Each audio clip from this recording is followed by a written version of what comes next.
right. I am now joined by several people that I like. There is... And one that you don't. Guess and who? everybody will have to guess by the end of the stream. So this is going to be a fun guessing game. So we have, C. Derrick Varn, who I've known the longest, although I guess that doesn't really tell you which bucket he goes in. And our producer, Jordan Dubin. And we have This is Revolutions, Deep State Kuba, phoning in from an undisclosed location in the Far East. How you guys doing today? Pretty good. Excited for this, actually. I did not eat anyone's spleen. That was a victory. Technically, I'm doing well tomorrow.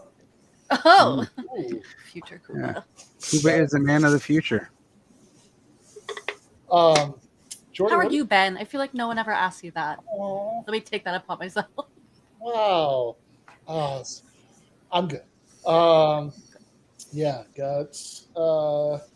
It is a beautiful day here in Southern California. Guts doing picked up an in-person class in the fall at a university in Burbank, so went over there today to do some stuff for that. Nice. This is very off-brand. I'm drinking on a when I drink on a stream, it's usually just like whiskey or beer, but this Kombucha. mezcal margarita I just made. Hell So yeah. it's Kombucha. got that last little bit of Southern California summertime. Got Yeah. to take advantage. I am a teetotaler on air because otherwise I would attack your audience. I mean, I guess that all depends on what they've done to have it come in. We'll see. They know. Varn's taking the offensive realist position this evening. Fair enough.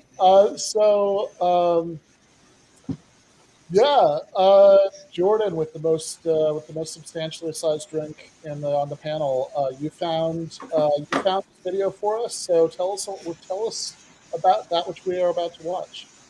Okay, well, I should probably have it open somewhere. I watched it earlier today, gave it a brief run through beforehand, but this is basically a debate between a politician and an academician in the realm of international relations and geopolitics, specifically on the war in Ukraine and touching a little bit on China as well.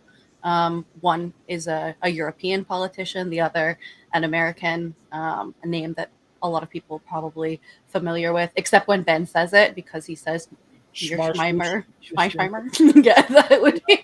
I know there's the S and the H and the M, and otherwise I get very lost in that name.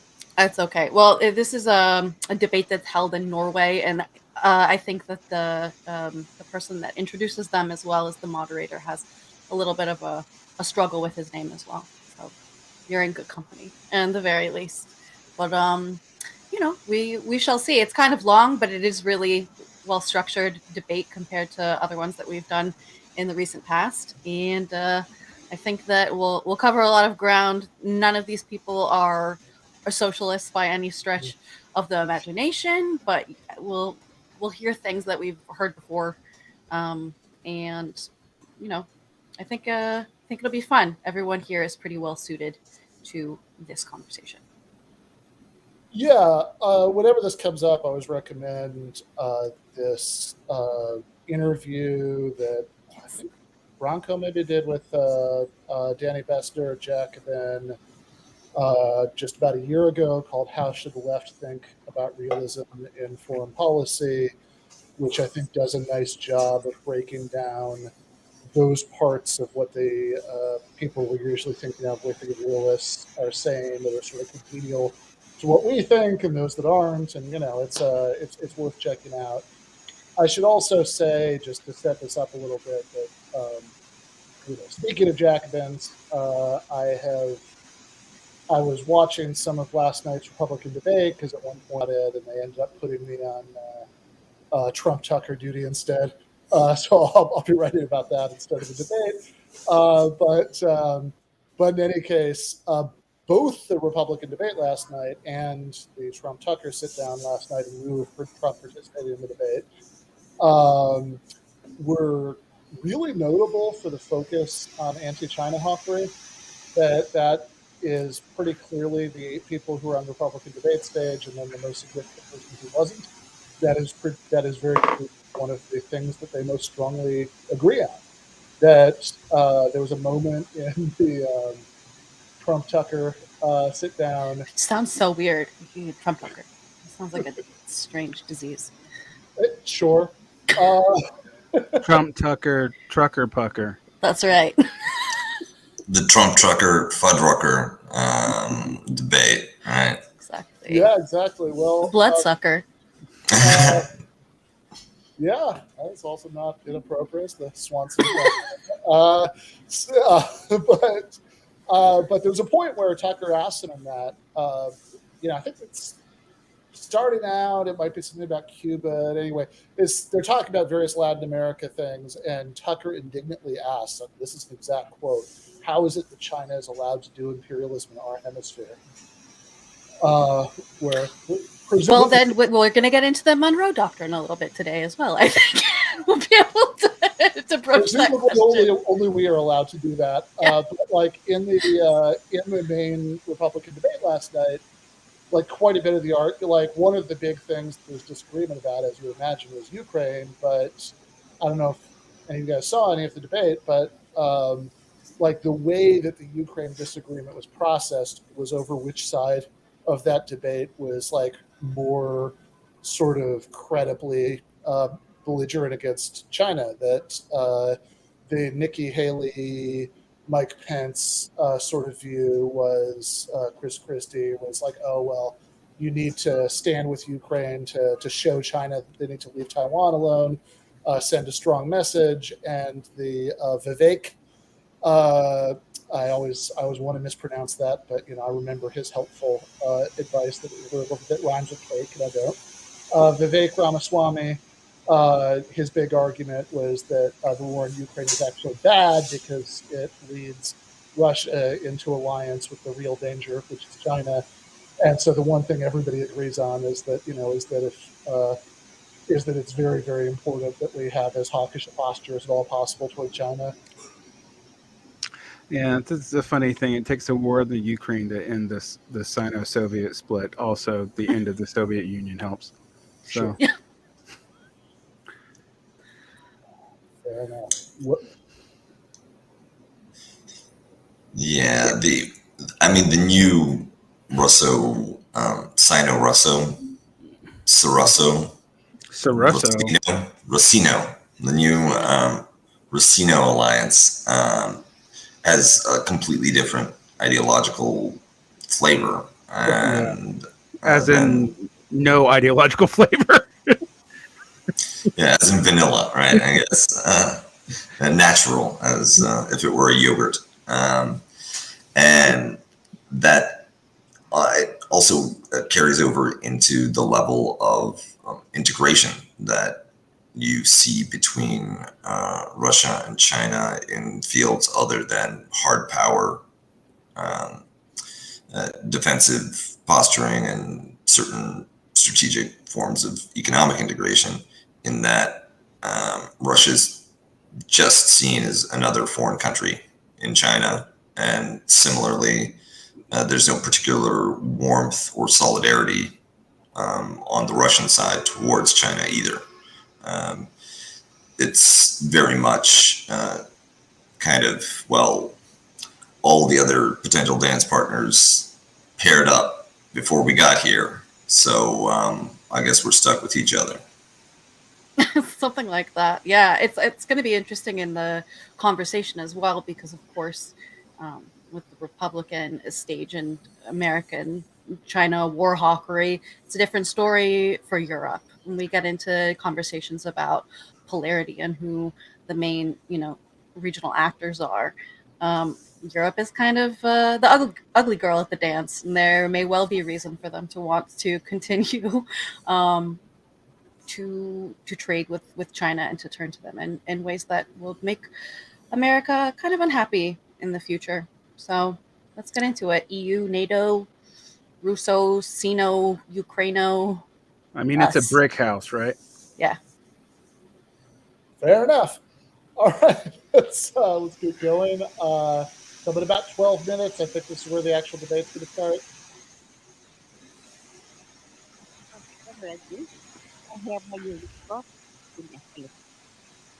Yes, that was Kirsty Flurmster or something, and she wasn't very interesting.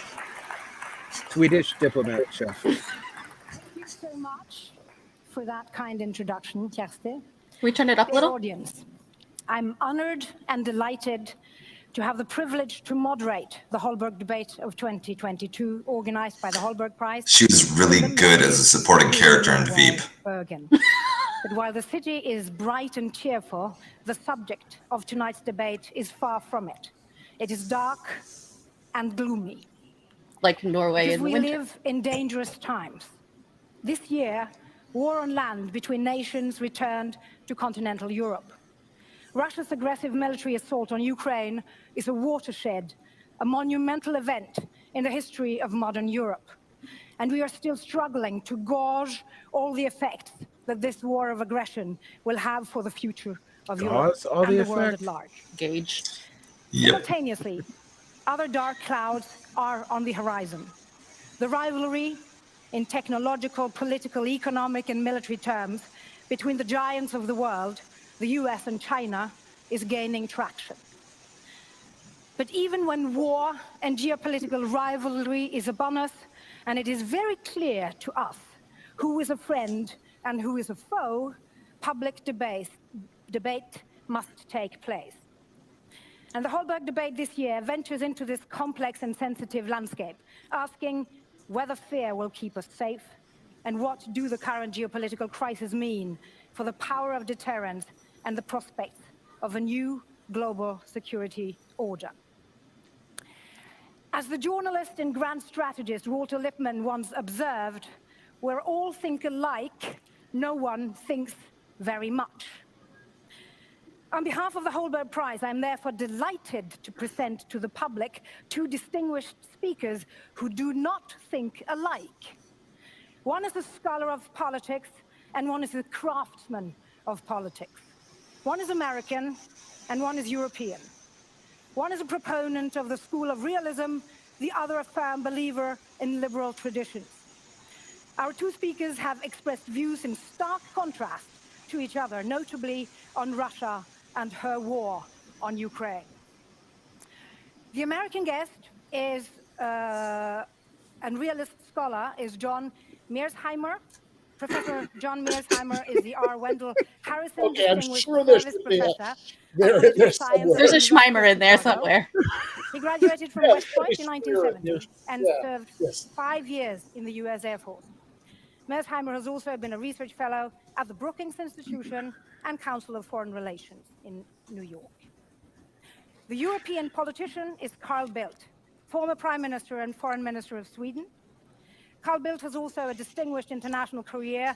Among others, he was the EU Special Envoy to the former Yugoslavia, High Representative for Bosnia and Herzegovina, and UN Special Envoy to the Balkans.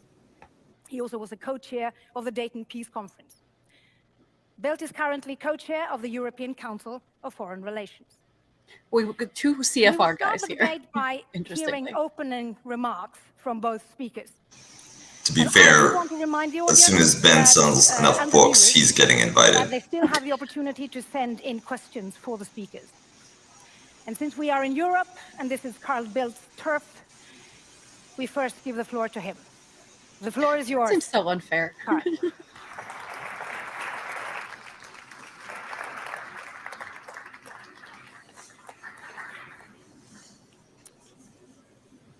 Thank you for those kind words of introduction, and it's truly a pleasure to be here in Bergen. I've come not too long. Professor Mearsheimer had come a long way, but I think we both look forward to this particular debate. And let's be clear, we have entered more dangerous times. That certainly applies to the global order, or perhaps the lack thereof. But it applies, of course, in particular to the situation that we are faced with in this part of the world in our Europe. In the American debate, the focus has always been, or has often been, on the risk of an armed confrontation with a rising China, notably over the future status of Taiwan, and that has loomed large. And policies have been oriented and are oriented towards trying to contain that and slow down the rise of Chinese power in different domains. But here in our Europe, we are since 10 months in the largest military conflict this part of the world has seen since 1945, with no end in sight and with consequences that will last decades. We did, after all, manage to secure some sort of peace during the long decades of the Cold War. In half of Europe, it was the peace of the graveyard. We were in the lucky part. And perhaps the recognition that war in Europe in those days could have led and could have taken us all into nuclear Armageddon played an important part in bringing stability during those long, dark decades. But then the Soviet Union and its wider empire, under the weight of its own failure, collapsed more than 3 decades ago. And the task for particular policy practitioners like myself since then has been to try to build an order that could not only secure peace and security, but hopefully also an element of freedom and prosperity for every part of our continent. And it is these efforts that are now under such a mortal threat from the military aggression initiated by Vladimir Putin 10 months ago. Europe hasn't seen anything since when Adolf Hitler in September 1939 launched his all-out attack against Poland. And there are important similarities between the two cases. In both cases, it was war started by a personal decision of a dictator that didn't really feel any constraints whatsoever. In both cases, it was war started by dictators driven by some sort of vision derived of history of what they wanted to achieve. Hitler wanted to get rid of independent Poland. It was an unnecessary creation of the Versailles Peace Treaty. Putin wants to get rid of Ukraine as an independent entity. He describes this as an unnecessary mistake and creation by, of all people, Vladimir Lenin. Hitler, of course, then continued. When he attacked and occupied Norway, it was described as absolutely necessary to safeguard the security interests of his greater Germany. We know how it all ended. But we don't know how this horrible war will end. It is indeed horrible. We have several hundreds of thousands of soldiers engaged in combat. We have more than 1,000, as a matter of fact, 1,300 kilometers of front line. We have waves after waves of missiles against the civilian infrastructure of the entire Ukrainian nation. We have the greatest number of people displaced or forced to flee of any conflict in any part of the world during the last few decades. The Ukrainians are determined to fight for their freedom. You can't really blame them. And they are more so determined with every new missile and every new bomb that strikes them. But Vladimir Putin is unlikely to back down from seeking to dismember, control, and subdue Ukraine. He has described it several times as a life and death struggle. In all probability, it is a life and death struggle for him. He's unlikely, in my opinion, or he is likely, in my opinion, to escalate as long as he can until he runs out of possibilities and until he collapses. But let's look at the principles if we are to search for new stability. There are two principles that I consider absolutely fundamental for the security of our continent. The first is obviously that aggression should never be tolerated. The Nuremberg and Tokyo trials after the Second World War considered aggression to be the ultimate international crime. Every other war crime derives from the crime of aggression. And the second principle that I consider fundamental is that borders should be respected and should never be altered by force. Most of the borders of Europe have been drawn by blood during past centuries. Not all of them are entirely logical. Sometimes the past still creates emotions and tensions. But if you open up the issue of borders, if you allow one country to dismember another country, one country taking over parts of a smaller, you will open up a Pandora's box of true horrors for all of Europe. These are not only principles of international law, but they are primarily, I would argue, principles derived from the very bitter history of Europe. But they are, of course, also principles that resonate strongly across the world. Faced with the Russian aggression, in two landmark decisions, the UN General Assembly, with first 141 and then 144 votes in favor, endorsed these principles. Only 5, I would classify them as outcast nations, voted against. So when we support Ukraine today, it is not only supporting the right of its freedom and independence, but also the support for upholding these principles that are fundamental to the security of all of our European nations. Aggression must never be tolerated. Borders must be respected. Hitler, as you might remember, had all sorts of arguments for invading Poland. He considered it much too close in alliance, as a matter of fact, with Britain and France. He didn't like its treatment of the German minorities. He considered the entire Versailles settlement, Polish corridor and all of that unfair to Germany. And Putin also marshals argument against Ukraine. He doesn't like them, to put it mildly, wanting deeper integration with the European Union and indeed NATO. He bitterly regrets and opposes the departure of former President Yanukovych. He certainly don't like his talk about colored revolutions and democracy. He thinks Russia has been mistreated by the Americans. But nothing of this, be it right or be it wrong, gave neither Hitler nor Putin any sort whatsoever the right to invade Poland or invade Ukraine. And let's be clear, true peace in Europe can't be restored until this aggression has been rolled back and Ukraine has been secured as a democracy freely able to choose its own path for the future. And this can't be achieved until Russia has given up its imperial ambition and focused its energies on building a functioning nation state.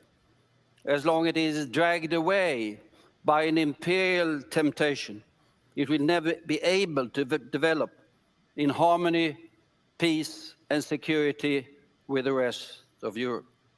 And with 140 million people, 11 time zones, and vast natural resources, it doesn't really need an empire in order to be successful. We want to live in peace with a prosperous and stable Russia. I do believe that representative rule, constitutional order, and rule of law would be hugely beneficial for that country. But ultimately, that's up to them to decide.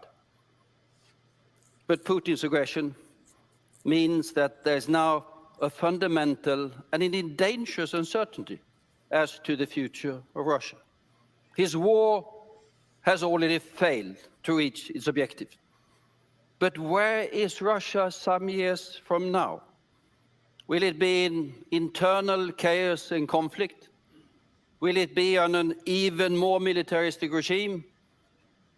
Or will there be Alexei Navalny competing in free and fair election? No one knows. But one thing we know, this war and its consequences will be with us for a long time. The entire order between the rivers Vistula and Volga is in flux. In our immediate part of the world, Finland and Sweden will soon enter NATO. Denmark has given up its reservation against security and defense dimensions of the European Union. NATO will further enhance its forward presence in the Baltic countries. There are 20,000 more US soldiers on European soil than just a year ago. All countries are increasing their defense expenditure. And NATO and EU will move closer together. The one, a military alliance, the other, a security alliance. In my opinion, the future security of Europe will be a function of the security of Ukraine. A secure Ukraine will create the conditions for stability and peace in Europe, and also for Russia to be able to develop as a great nation state. A destroyed, a dismembered, a divided, and a distraught Ukraine will only generate chaos and conflict for years to come.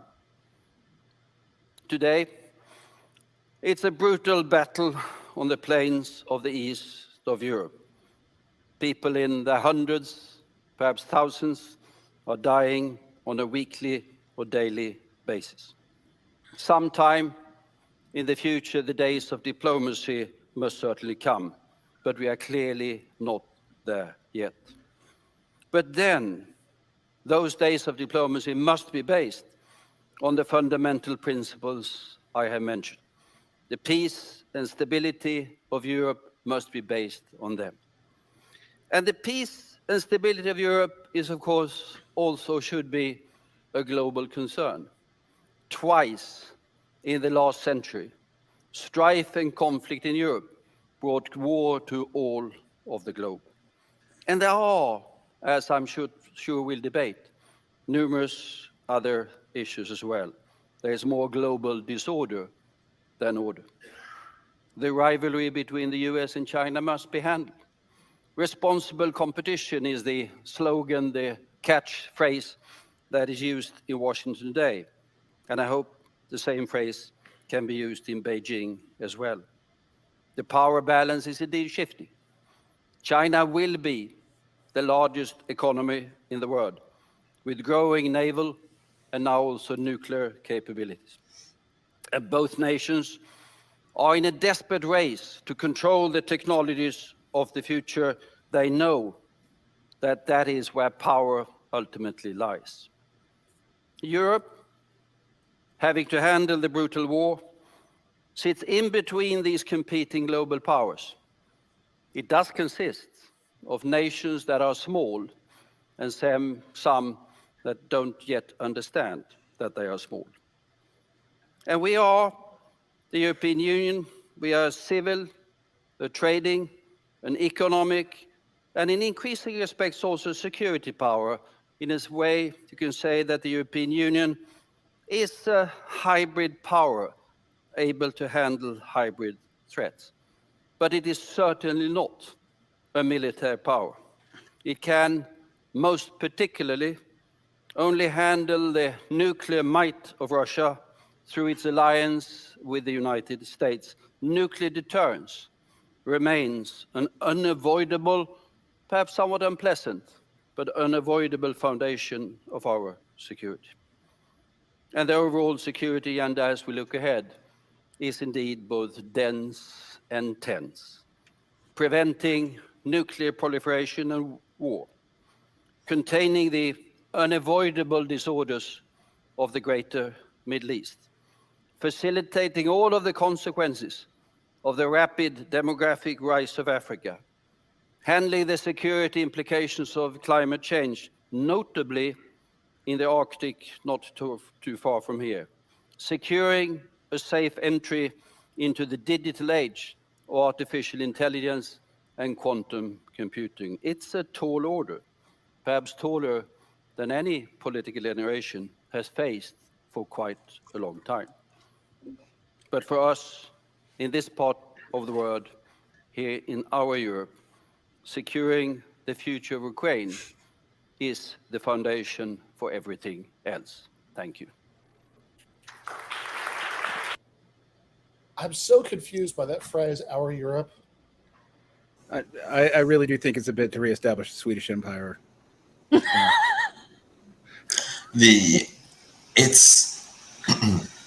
No, I get it. The idea is to appeal to a kind of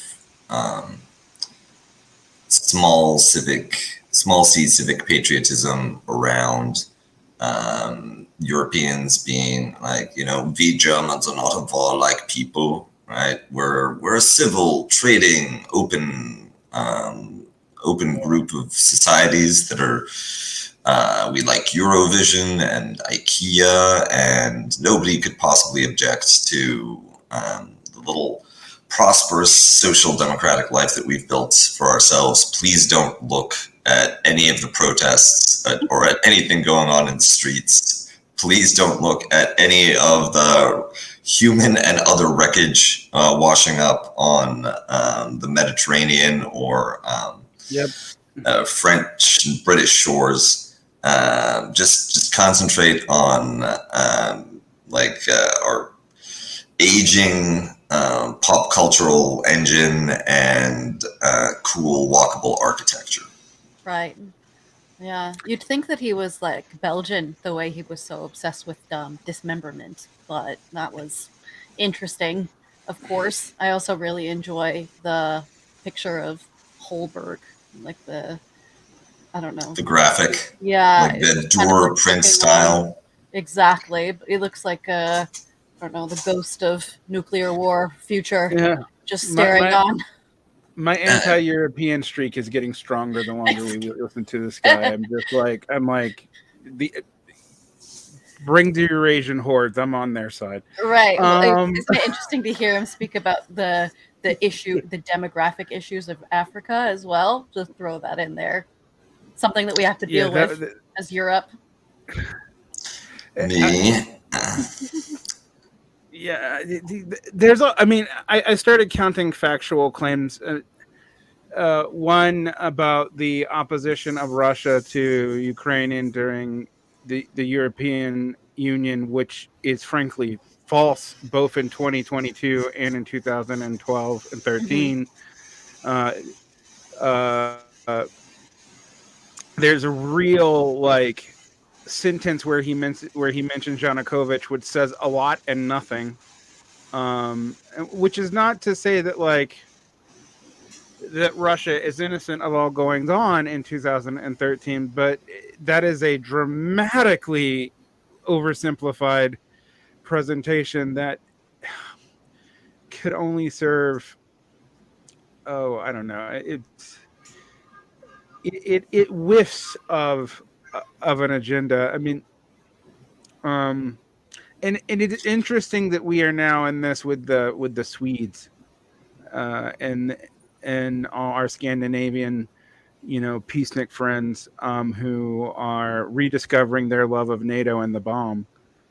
Well, there's no zeal like that of the new convert, and the Swedes and Finns are to some extent the most enthusiastic new NATO partners that you could hope for. It's an alliance which has lost much of its luster for some of the older members, but including the core founder. Yeah. And this is true, and also, he completely glosses over the existence of anti-Atlanticist, anti-European sentiment within the West, right? As though there was an unproblematic consensus around this kind of Atlantic Council, EU plus NATO vision for what Europe means, not just institutionally, but kind of ideologically. As though these were intrinsically liberal institutions and they went hand in glove with all the good civil libertarian, social democratic stuff, and couldn't just be repurposed towards revanchist ends or be engines of a kind of cutthroat, bureaucratic authoritarianism. Right? He says that he wants to see representative government in Russia. Mm-hmm. Well, there's a strong argument that the way that Europe works is you get better, tighter rule of law and more effective continental organization and coordination precisely at the expense of local self-governance. Right? Ask the Hungarians. Right? Ask the Freedom Party in Austria how democratic our Europe is, or how this Europe is. I mean, the lack of democratic oversight in the EU is notorious, and it's one of the things that the European right brings up that I am actually sympathetic to. You know? And it's funny because it's one of the for me, it's a feature, not a bug, right? Like if you're going to have effective governance on economic issues, on sort of the structural foundations of collective life, materially, socially, across 500 million people, then you're going to need to do something about this self-government nonsense. You're going to need to do some sort of centralization. Precisely. That's true. You know, whether it's a, democratic form of centralization or not is a little bit of a different question. And that famous democratic centralism. Yeah, it all works out. But like, this is something, I mean, Varn said this is one of the things that European rightists bring up he's sympathetic to, me too. But I mean, I'd also say it's something that European liberals often sort of grudgingly acknowledge in a weird way that sort of deprives anybody involved of any sort of agency in setting things up this way. It's like the democracy gap. Like, this is just some sort of strange, naturally occurring phenomenon in the construction of European institutions. And, and I would just really quickly say, I mean, like, how you think about it in the feature bug spectrum might to a certain extent depend on like how much you're holding out hope for something good to happen. I mean, I think that in the I think the Greece example is pretty instructive there about how this would go if any like serious left parties actually took power in any of these countries. Yeah, well, I think you're absolutely right about that. The one thing I would add is it is the accomplished fact to naturalize the situation of the EU Constitution. And while, yes, there could be a democratic vision for Europe of a real republic of republics of the European continent, I refuse to actually give it that, but whatever. That could exist, but it does not exist. And the reason why it doesn't exist is economic, because there's no way you're going to get agreement of all those zones to do the neoliberal integrationist policy that the EU has done since the end of the Bretton Woods system, effectively. So, and they know that. I mean, like, that's the elephant in the room. Like, that's why, the EU made sure no member state could have currency sovereignty, including Germany, even though, I'm going to be somewhat offensive here, but I've always viewed the EU as like the backdoor mixture of the French Empire and the Fourth Reich. Like, it is what it is in this scenario. So, I'd like to hear Kuba respond to me as a slightly more sanguine on Europe person than me. I was just smiling while you were saying that because you say sovereignty the way that Michael Brooks always used to. But anyway, go on, Kuba. So, first of all, the fact that the EU has established an effective structure for 3 generations of peace in the core of Europe is something that I think a lot of critics of the EU completely allied. Right, that is a massive achievement. There hasn't been Franco-German conflict. That there hasn't been even like a scramble for Iberia or the militarization of Italy, or even the Yugoslav wars were relatively contained and managed. And we got to climb down from the troubles in Ireland. That was only possible thanks to the particular structures of the EU. And the real uplift of material economic reality for hundreds of millions of Europeans, not just Easterners like myself, but Southerners, Portuguese, Spaniards, Greeks before they fucked it up, Irish, right? The level of material well-being and prosperity, which cannot be reduced to they got in on some extractive neo-colonial exploitation of Africa, because a lot of it comes out of productivity gains within the core, technological development, and technological deployment within the core of Europe, not relations between Europe and the global South. All of these are monumental achievements that have saved and improved hundreds and millions of lives. So if we're going to shit all over the EU, that's part of what you're shitting on. I'm okay with that, because I don't think that will last very long. And I think it has been oncoming for the last 10 years anyway. It's possible. And I mean, our civilization may not last for very much longer.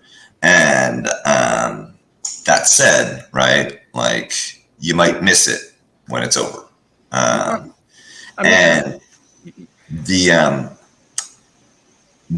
if there is, and to a certain extent, right, like, the way in which the European Union and these continental institutions have foreclosed the possibility of, which I think is a rather fanciful one, of some kind of leftist breakthrough in, I don't know, Catalonia, Denmark, right? Like the Italian cantons of Switzerland. I'm not sure where these vibrant local, national level leftist experiments that the EU is theoretically crib-deathed were supposed to happen. But the extent to which they've been prevented also goes hand in hand with the existence of a centralized node, right? Like within Brussels, and a bureaucratic structure, which could be where you get a continental breakthrough towards a leftist reorganization of European society and politics, right? I have a question and on then that you wouldn't regard. need to go canton by canton. What about, is there any basis to an explanation the spread of right reactionary politics within member states of the European Union that has to do with economic integrationism? There are accounts, yes, that you get revanchism because of the dismantling of the social democratic structures of, you name it, France or Scandinavia or Germany, creating a greater sense of precariousness and a feeling of relative privation that then opens up things to the far right. That's possible. One must ask why it favors so heavily the far right over the far left. And there are cases such as Poland or Hungary where you have the nationalist revanchism under conditions of social democratic improvement and general prosperity, which kind of falsifies the narrative that the neoliberal integration forced by the EU is the thing that's driving the move to the right, because the social democratic prosperity also forced by the EU apparently has the same effect, which unfortunately makes the sort of Rod Dreher-ist this is a reaction to, globo homo style forced cosmopolitan liberalization seem a little bit more persuasive as an explanatory vehicle. Well, let's just which gets you to to for a moment, right? Because it's like, it does seem like, I don't want to be too, say, okay, so I think the second point is stronger than the first, but on the first point, why would it favor, the far right? I think there is like other stuff that's happened in the last several decades that might make it hard for the left to, to pick up benefits from this. I think certainly the fall of the Soviet Union and the Eastern Bloc and the sort of demise of the place that the sort of, most fervent hopes for socialism had been invested in. Certainly the fact that even like old social democratic parties that, that might have otherwise benefited from this had politically repositioned themselves by then in ways that made it very difficult for them to benefit on this, that were, in some cases, and, I don't want to exaggerate. You have to look at this country by country, but like in some cases where, we're actually the agents of neoliberalization, so that made it harder for them to, that made it, less likely that they would benefit from it. I do think there are maybe, some, I think there might be some reasons why. And I also would add to that, I think there might be some other reasons why there's been peace in Europe, aka the fucking nuclear bomb. So just to throw that out there, it's the establishment of this to the productivity of the core, which is fascinating to me as a socialist argument, because not to impugn your social democratic virtues, but the bad's coming. What's up?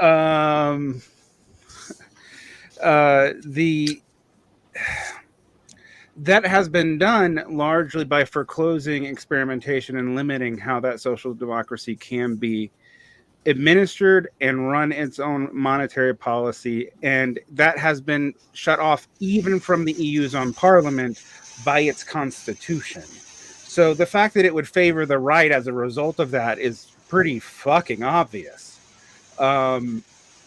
Nonetheless,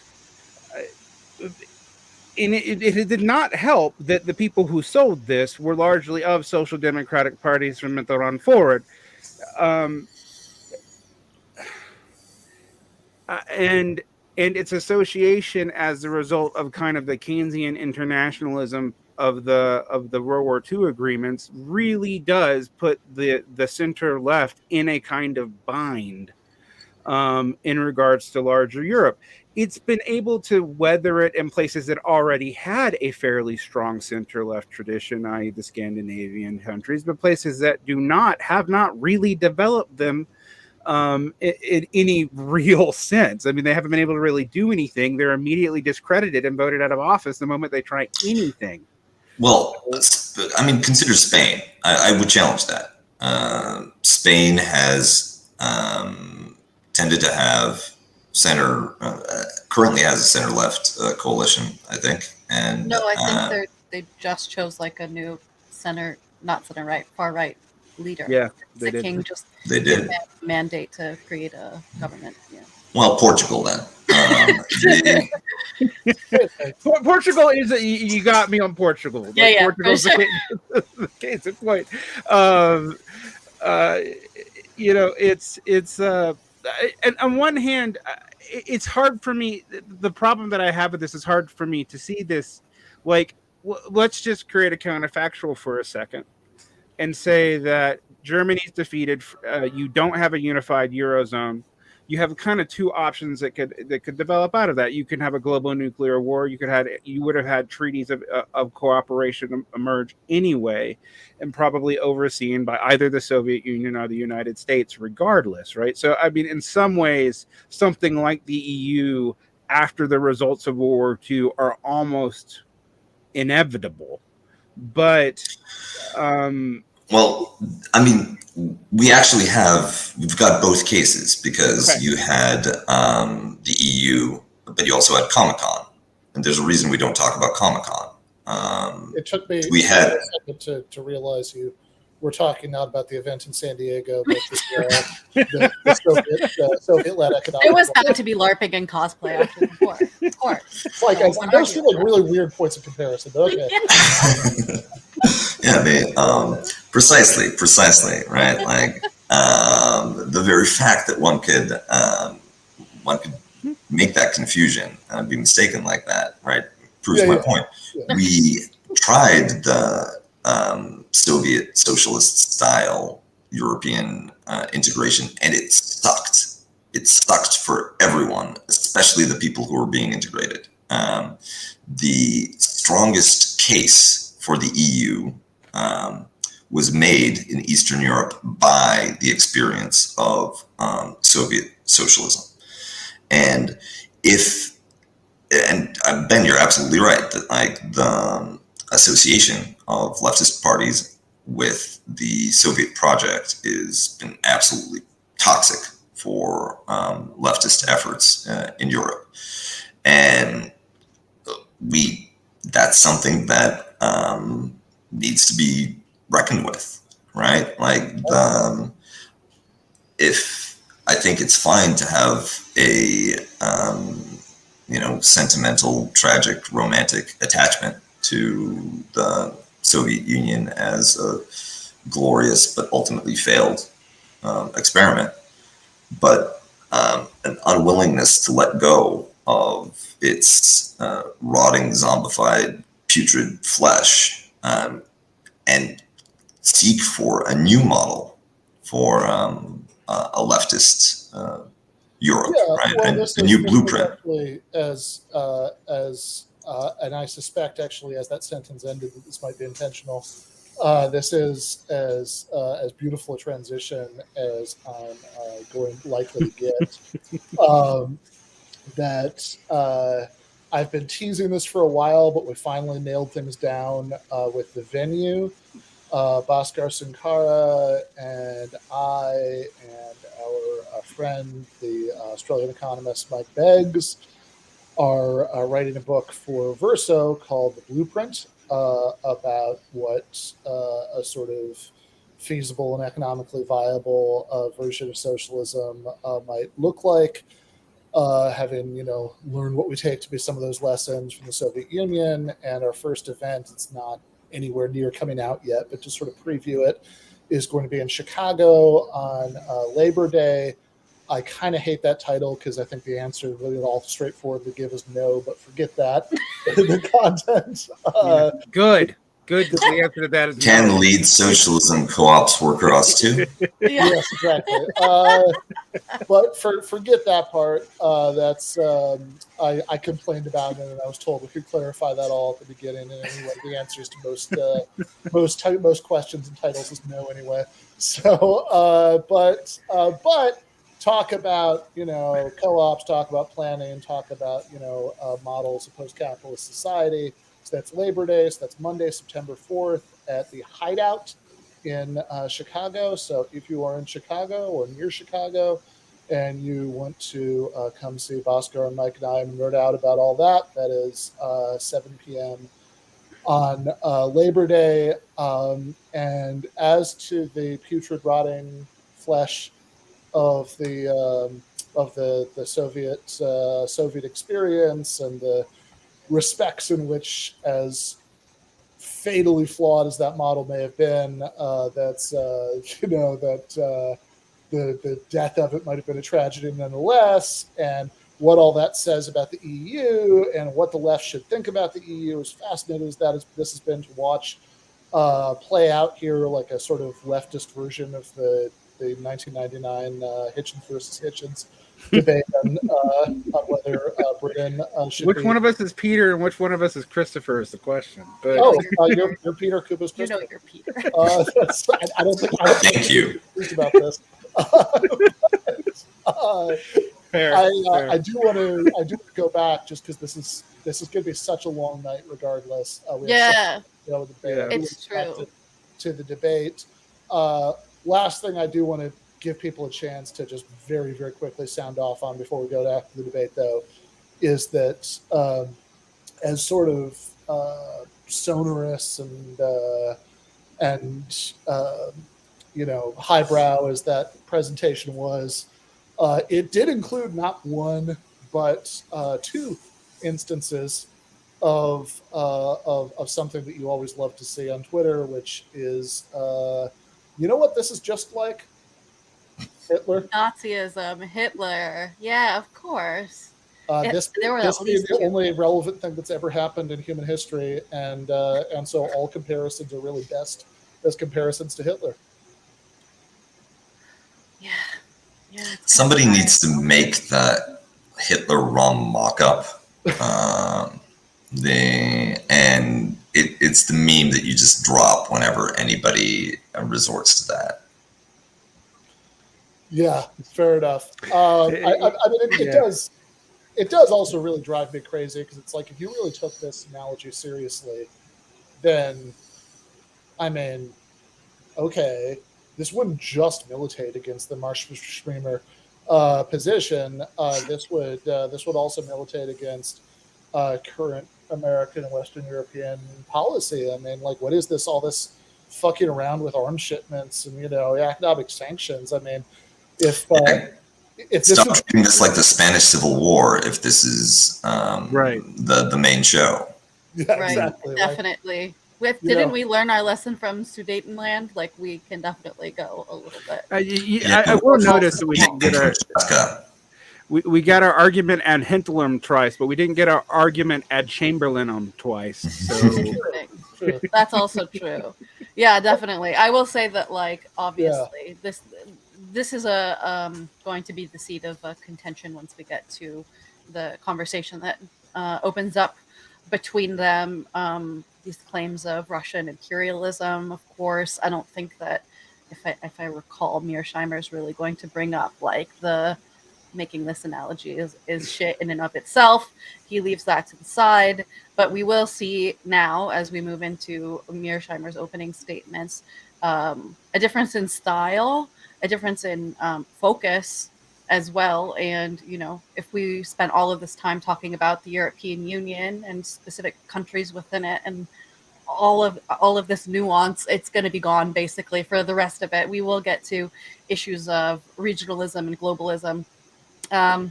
But, framing it around Ukraine is a problem for us specifically is a really interesting difference that you're not going to see coming up with Mearsheimer. Well, let's watch Mearsheimer. Yeah, Mearsheimer. Mearsheimer. Yes, him.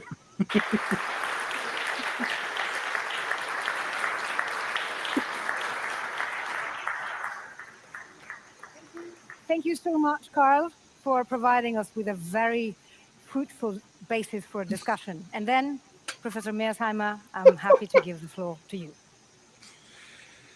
Oh, that food is like a rotted kumquat, but whatever.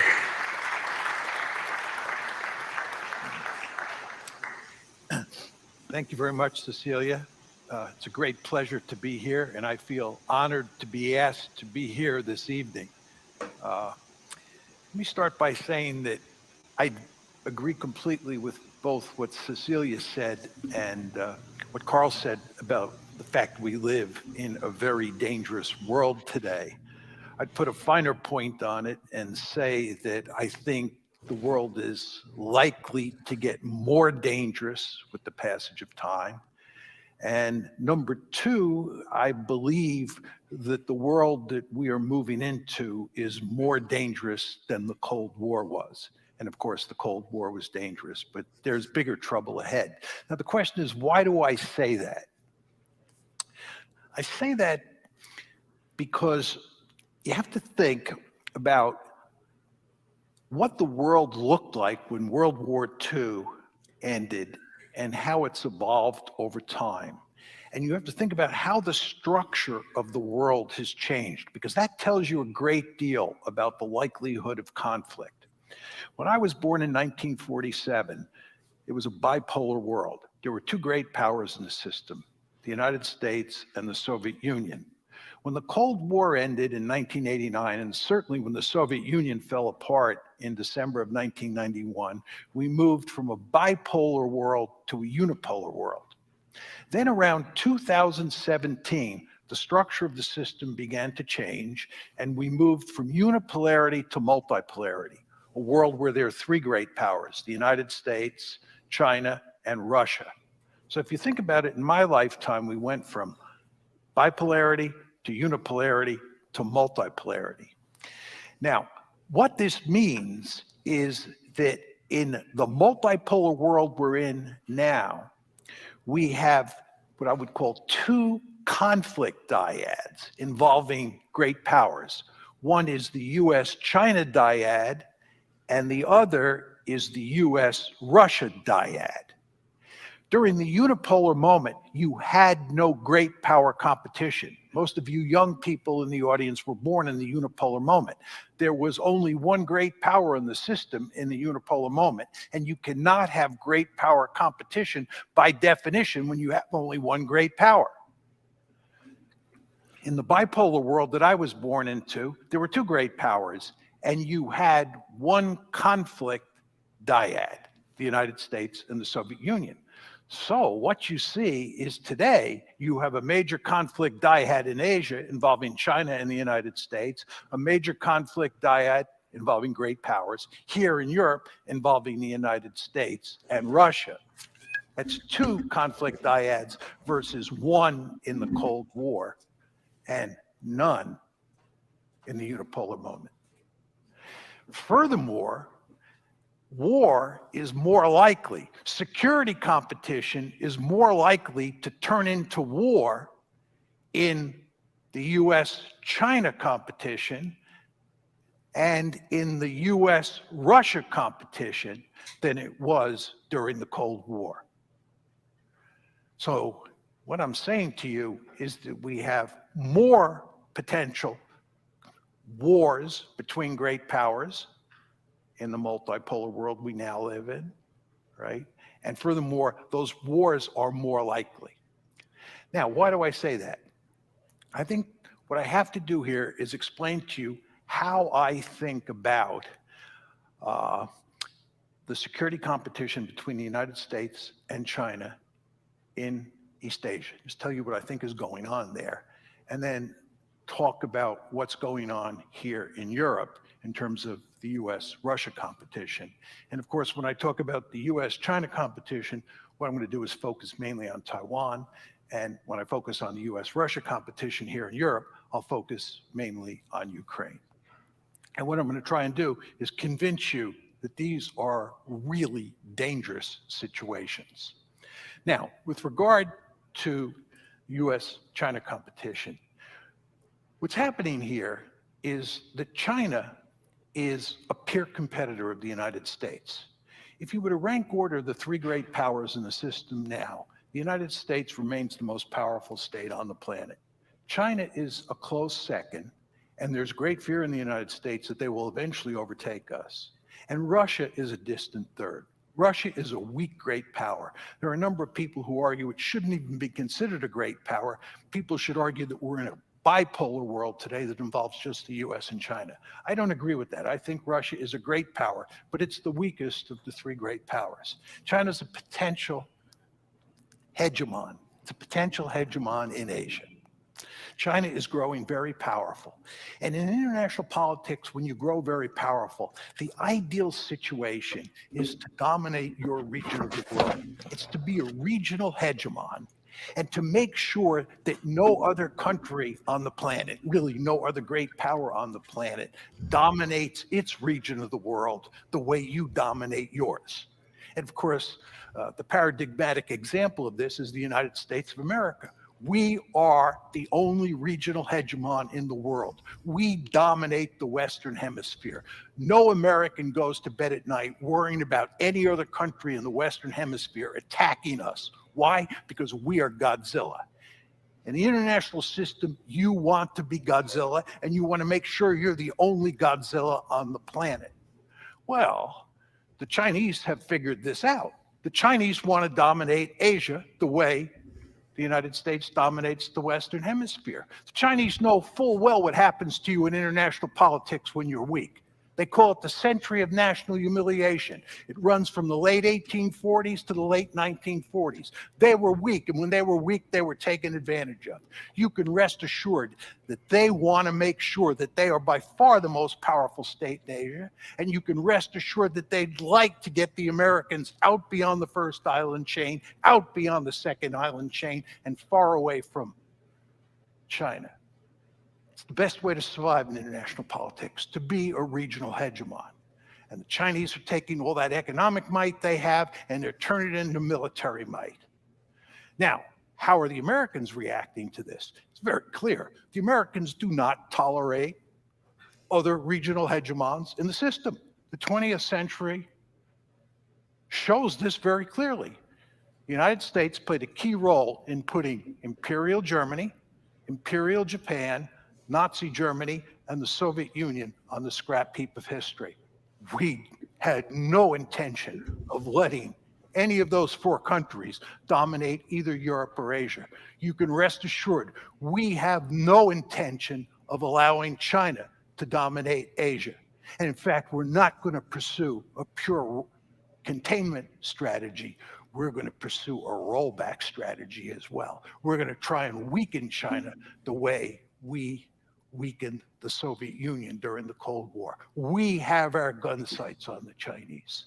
The Chinese, of course, fully understand that, and they're going to great lengths to try to deal with us. And at the same time, as I said to you, the Chinese have a deep-seated interest in achieving regional hegemony. And the more powerful they grow economically, the better off they'll be at developing the military capability to achieve regional hegemony. This is why, of course, the United States is trying to slow down Chinese economic growth. So what you have in East Asia is an intense security competition between China and the United States. And the principal focus is on Taiwan. And Taiwan is a really dangerous situation. There is no analogous situation in the Cold War, the 1947 to 1989 Cold War. Berlin was not the equivalent of Taiwan. Why is Taiwan so dangerous? Taiwan is remarkably dangerous because, number one, the Chinese consider it sacred territory and they desperately want it back. Number two, the Americans believe firmly that for a variety of reasons, it's important that we not let China take Taiwan because it has great strategic value for us. So what's happening here is that the United States is now moving closer and closer to Taiwan.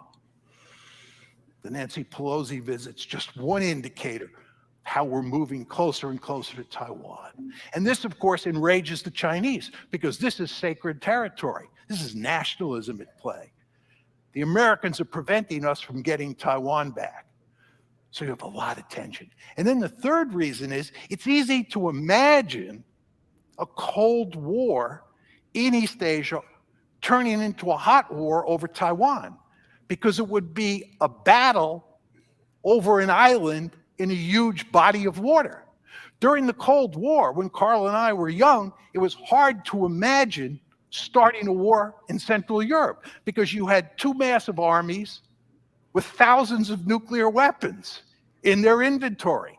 And if those massive armies crashed into each other with all those nuclear weapons, we probably would have all gotten incinerated. So when we ran war games during the Cold War, it was very hard to get a war going in Europe because everybody understood what the consequences would be. It's much easier to imagine a war breaking out over Taiwan. It's a small island out in the middle of a large body of water. And by the way, the other 2 points of friction in East Asia are the South China Sea and the East China Sea. And you can imagine a war breaking out over those 2 bodies of water. So you see the different scenarios between the Cold War, Central Europe, and the new Cold War in East Asia between China and the United States over Taiwan or the South China Sea or the East China Sea. So there's big trouble coming in East Asia. I'm not arguing here that war is inevitable, but it is going to be very difficult to avoid that intense security competition turning into a real war. Okay, let's shift gears and go to Europe and talk about what's going on in Ukraine. And here we're focusing mainly on the US-Russian dyad. And it's very important to understand that the Americans drive the train in the West. Putin doesn't want to talk to the Europeans. He wants to talk to the Americans. He knows who the boss is. Right? So when you think about the war in the Ukraine, it's really the US and the Russians that matter the most, in addition to the Ukrainians, of course. Now, the conventional wisdom in the West is that what is happening here is that Putin is an imperialist, and he is bent on creating a greater Russia or recreating the Soviet Union. And what he is intent on doing in Ukraine is conquering that country, occupying that country, and integrating it into a greater Russia. And in fact, Ukraine is the first stop on the train line. When he's done with Ukraine, he's going to move on to other states like Estonia, Latvia, Lithuania, maybe Poland, who knows. But he is an imperialist at heart. He's an aggressor who's interested in building an empire. This is the conventional wisdom that you all know well. I would imagine that most of you believe this. My view is this is simply wrong. There's no evidence to support it. I believe that if you're going to make that argument, you have to show evidence that Putin said it was desirable to conquer Ukraine and create a greater Russia. You have to show evidence that he thought it was feasible to do that. And you have to show evidence that he said that that's what he was doing. There is no evidence, and I want to underline that word, no. There is no evidence that he thought it was desirable to conquer Ukraine or to create a greater Russia or to conquer any other country. There's no evidence that he thought it was feasible. And there's no evidence that he said that's what he was doing. Furthermore, he does not have the capability to do it. The Russians invaded Ukraine with 190,000 men.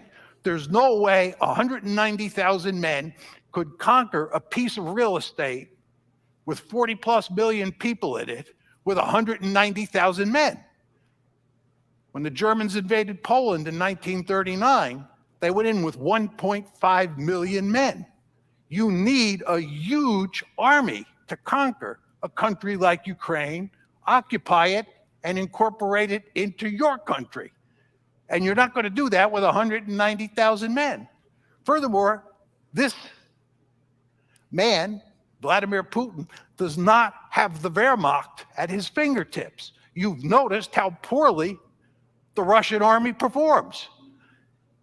So you have a small army that's not the Wehrmacht. There's no way this army could conquer all of Ukraine. And if you look at the strategy that's been employed, my argument makes perfect sense. This is not a case of Putin acting like an imperialist. My argument is, as I'm sure many of you know, that if you look carefully at what was going on, it's quite clear that the West's efforts to turn Ukraine into a Western bulwark on Russia's borders was viewed as an existential threat, the brightest of all red lines, as Bill Burns, the ambassador, U.S. ambassador to Moscow at the time, said, by the entire Russian elite. The idea that Ukraine was going to be incorporated into NATO, the idea that Ukraine was going to be incorporated into the EU, the idea that you were going to promote an orange revolution and turn Ukraine into a pro-Western liberal democracy, it's unacceptable to the Russians. It was an existential threat. You might not think it was an existential threat, but what you think doesn't matter. The only thing that matters is what the Russians think. And the Russians thought it was an existential threat. And they made it unequivocally clear to us that it was an existential threat. And how did we react? We ignored what they said, and we continued pushing to bring Ukraine into NATO, pushing to bring Ukraine into the EU, pushing to turn it into a pro-Western liberal democracy. Why did we do that? I'll tell you why we did it. Because the Russians were weak. That's what happens when you're weak in international politics. The Russians protested NATO expansion from the get-go. The first tranche took place in 1999. The second tranche of expansion took place in 2004, right? The Russians screamed bloody murder both times. We didn't care. We just shoved it down their throat. They were weak. And when they're weak, you can do that. 1999, we succeeded. 2004, we succeeded. Then in 2008, we said, we're going to bring Georgia and Ukraine into NATO. The Russians made it very clear, you're not going to do that. You're not going to do that. We're going to resist. And if we have to, we'll destroy Ukraine. This was clear a long time ago. What did we do? We doubled down. We just kept pushing and pushing and pushing. And what you want to understand is that from the Russian perspective, this is an existential threat. They have to win this war. They cannot afford to lose it. If you accept the argument that Putin is an imperialist and he's just bent on conquering some more territory and creating a greater Russia, and there's no really underlying security imperative, then you can cut a deal and end this war. But if you think that the Russians view this as an existential threat, you think about this conflict in very different ways. Because you're dealing with a great power that's armed to the teeth with thousands of nuclear weapons that sees itself facing an existential threat. Now, that's my view of the Russian perspective on how this has to end. They have to win. They cannot afford to lose. What is American policy and what is Ukrainian policy? American policy is we're going to beat them in Ukraine. This is, of course, Western policy. Norway is deeply involved in this. Our policy is to defeat the Russians, right? And also wreck their economy with sanctions. And also promote regime change and then put Putin on trial. And maybe even break apart Russia. This is their goal. We're going for victory. We think we can win in Ukraine. Putin has to win. We think we can win. And the Ukrainians, it's an open and shut case. Of course, from their point of view, they want to recover all their territory. And they want to weaken Russia as much as possible so that Russia can't pay a return visit. So the Russians are pursuing a clear-cut victory. The Ukrainians and the Americans are pursuing a clear-cut victory. What does this tell you? This tells you there's no diplomatic solution. There's no diplomatic solution to this one. This is why everybody basically understands that this is going to be a protracted stalemate, right? Or at least they think it's going to be a protracted stalemate. They think it's going to be a protracted stalemate because there's no solution. There's another dimension to this, the most worrisome of all, and that's nuclear escalation. Russia thinks it faces an existential threat. And again, what you think doesn't matter. It's what the Russians think. They think they face an existential threat. What happens if NATO succeeds? What happens if we begin to roll the Russian army back in Ukraine and we're moving up to the borders of Russia? When I say we, I'm talking about Ukrainian forces backed by NATO power. The Russians are likely to use nuclear weapons to rescue the situation, right? This is a great power that's facing an existential threat, and it's losing. You don't think it's going to think seriously, at least, about using its nuclear weapons? You can rest assured it is. I like to tell the story about 1945, Japan, 1945. The Americans had defeated Japan by August 1945. Japan was defeated. We just couldn't get the Japanese to throw up their hands and surrender. And we thought that we were going to have to invade the Japanese home islands. And we knew how many casualties there had been at Okinawa and at Iwo Jima, and we did not want to invade the Japanese home islands. We were desperate to avoid invading the Japanese home islands. And you know what we did? We dropped 2 nuclear weapons on Japan. And you know what? You could do that because the Japanese didn't have nuclear weapons of their own, and they were not going to retaliate. Well, I have news for you. The Ukrainians don't have nuclear weapons of their own. And if the Russians use nuclear weapons in Ukraine, Ukraine can't retaliate, and we're not going to initiate a general thermonuclear war by using nuclear weapons to defend Ukraine. So you can see the potential for nuclear escalation here is real. And given the consequences, the potential of escalation does not have to be very high to scare the living bejesus out of you. Right? So you want to understand there's a perverse paradox here, which is the more successful we are in waging the war against Ukraine, the more likely it is that they'll turn to nuclear weapons. It's not to say they axiomatically will. It's just to say it becomes a real possibility. So the story I've told you here, in conclusion, is that during the Cold War, we had one conflict dyad.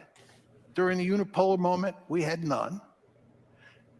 During the multipolar world we now live in, there are 2 potential great power conflicts on the table. And both of them, as I tried to describe, are very dangerous. So all of you should be very fearful about the world that you live in, and even more fearful about the world that we're moving into.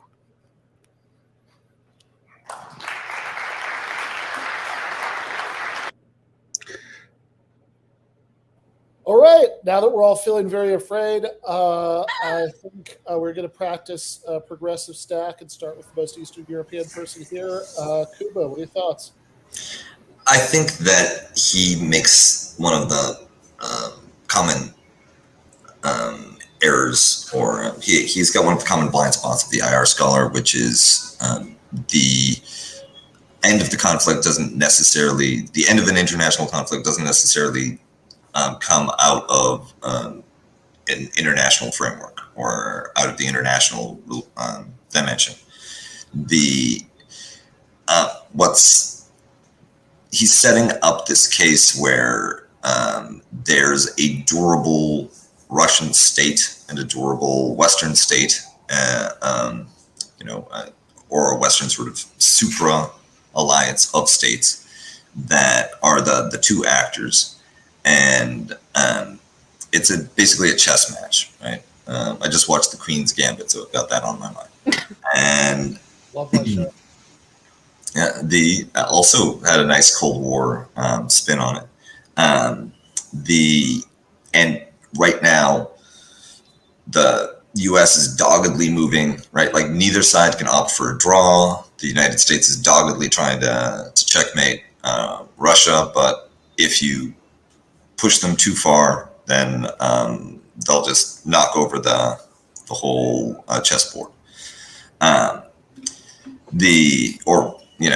and he makes a very good point that, like, if Russia does escalate to using nuclear weapons, then will the U.S. actually risk strategic annihilation over the Ukrainian endgame?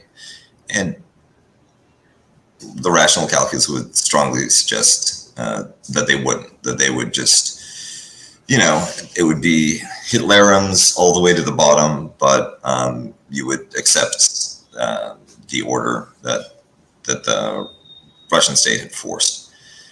I think it's much more likely that the resolution to this conflict doesn't come from the behavior of the state structures, but from the behavior of actors subsidiary to them that will transform the state structures that they're in. And we saw a little taste of that with Prigozhin's move on Moscow. There are figures within Russia and within the West that have the capability of shifting the interests and strategic preferences of their entire side from within. Another possible. Well, let's just pause on that for a second, because in the world where Prigozhin had somehow he'd just, let's say this was his goal, and he was capable, and he had the capacity, and in a world where he'd somehow gone in like a 3rd century Roman general and taken Moscow and put himself in charge. Do you think he would have withdrawn entirely from Ukraine, or I mean, what how do you see? I didn't think he might have accelerated the war, actually, but what do you think, Kuba? It's hard for me to read what he would have done given his statements, and we'll never know now, as he had it. Well, Prigozhin, as in weird statistical fluke, he had a plane crash, but yeah. The likelihood is not that Prigozhin goes in and makes peace. The likelihood is that by arriving at the outskirts of Moscow, Prigozhin precipitates the collapse of the Russian state as it is currently construed. That allows for a tactical breakthrough by the Ukrainians, as demoralized Russian forces don't have supply, don't have logistical support, and begin to get routed out. And the focus within Russia of the security services is reestablishing command and control over the center. And that's the end of the war, right? It's similar to the abdication of the Tsar and the mess that eventually leads to the Bolshevik breakthrough being the end of a very long and messy, but that is what precipitates the end of World War I. Similarly, you could have the Western coalition fall apart through the election of far-right figures in certain crucial Western powers, right? AKA France. AKA France, or, Trump Part 2 might be basically, Putin, as long as you give me what I need to jail Joe Biden and everyone else who's been mean to me on Twitter, then you can have as much of Ukraine as you can take, and we're going to cut off all the arms shipments and everything. Which is not impossible, although it's also worth mentioning that this would be quite a reversal of his previous policies. That this is, everybody always forgets this, but Trump as president was way more aggressive in pursuing the rivalry with Russia than Obama had been, certainly. From everything from Syria to opposing the pipeline to sending much heavier weaponry to Ukraine. This is true, and the election of a figure like Trump might not lead to an organized peace agreement with Russia. It might also lead to a breakdown of command and control and coordination within the Western alliance, to the point where the Russians get their ability to make a tactical breakthrough. Or hell, while we're throwing counter narratives out, it could also lead to a military junta in the United States. Who knows? Like, Well, yeah, that's true, and exactly and those are conditions in which you get a resolution outside of the stalemate that doesn't come from the international security environment, which is, I think, where Mearsheimer, Yes. falls short in his analysis. Right, he can't go into the black boxes of the state structures to look at possible. He can't imagine that third dimension of politics being the way that you get out of this of these defensive lines, right, of the static formation. Which it's so okay. So that's a fair point. I mean, it certainly could be. I mean, like if especially given that the war might last for a really long time, which it currently kind of feels like, then like absolutely an internal change in one of the actors could, change the interstate dynamics. That all makes sense. But sort of bracketing that assumption, I mean, like, do you basically think that that what he's laid out here is correct, or if not, I mean, what are the sort of places you'd put question marks? So I basically think that I think that Putin is more a realist than an imperialist, and as a result, Mearsheimer's framework doesn't necessarily apply everywhere and in all cases, as much as realists would like to do that. But I think that he has captured the Russian security dilemma quite elegantly, and he is describing Russian foreign policy in a way that, for me, is much more cogent and in better alignment with the facts than the Hans Blix, Carl Bildt position. And I think if there's a weakness, it's that when he talks about, the West just kept pushing and pushing during the period when Russia was weak, NATO expansion just crammed down their throats, that is an under-theorized and shallow account, because, and this came up in the comments, the people who were really pushing for NATO expansion were the Poles, right, the Balts, the countries that remembered the Comic-Con, not the good one in San Diego, right, and, wanted some tangible guarantees that they would get out of there. And he also has difficulty envisioning the possibility that you might have a more enlightened security structure coming from that moment of possibility, such as the end of the Cold War, right, where I really think that in a more responsible world, you would have you could have had somebody like George H.W. Bush drawing down NATO, right? And instead shifting more security concerns to multilateral bodies like the UN. Maybe, we'll never know how fanciful that notion is, right? But that was an alternative to perpetual NATO expansion. And frankly, George H.W. Bush seemed to have much more cautious instincts than Clinton and the presidents that followed him. right. Yeah. I think that's all pretty good stuff. If we're going to get into the downsides of Mearsheimer, a lot of that falls again into his version of realism, the neo-realism or structuralism, which I think it's too limited. It lacks certain variables that, say, classical realism has to offer, which is, for example, placing things in a historical context. You're not really going to hear him speak about siege mentality in Russia, and you're not really going to hear him speak about why Poland has the particular kind of memory that would lead them to want to join NATO, and thus it's always just going to be purely an issue of power to a degree that I think is a little bit, it has its blind spots. Mearsheimer has certainly like it's. I mean, you don't want to go so far in rational calculation